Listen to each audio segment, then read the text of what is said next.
আচ্ছা, এটা প্রার্থনাকে আকাশ দিয়েছি, মানে টপ থেকে একটা মহিলা বেরিয়ে আসছে, পাখি উঠছে, মানে একটু নতুনত্ব কাজ এখনো বাকি আছে।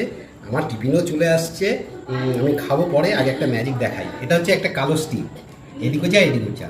এখানে কিন্তু অনেক টিপ আছে। আমি যদি মনে করি, এই দেখুন হাতে কিছু নেই, এখান থেকে একটা টিপ ধরে নিয়ে এখানে যদি লাগিয়ে দিই না, সত্যি সত্যি লেগে যায়, কিন্তু এদিকে লাগেনি। তাই এখানে অনেক টিপ আছে, বিশ্বাস না হলে এই দেখুন, এই তুললাম, এই লাগালাম, তাহলে এদিকে একটা এদিকে একটা। আমি যদি মনে করি এখান থেকে নিয়ে এখানে লাগাবো, ঠিক এখানে চলে আসে। আবার যদি মনে করি এখান থেকে নিয়ে এখানে লাগাবো, তাহলে আমার 4টে টিপ হয়ে যায়। মানে কারো টিপ লাগলে আমার কাছে চলে আসবেন, আমি অনেক ডায়মন্ড টিপ দিতে পারবো। আচ্ছা, এবার যদি একটু ম্যাজিক করি, শেক করলে না এদিকে চলে আসে। আবার যদি শেক করি এইভাবে চলে আসে। হ্যাঁ, এটা কিন্তু আমি টোটালি। আবার যদি এটাকে যদি এদিকে চলে যা, এদিকে চলে গেছে। ব্যাপারটা হচ্ছে আমি যা বলবো তাই শুনবে।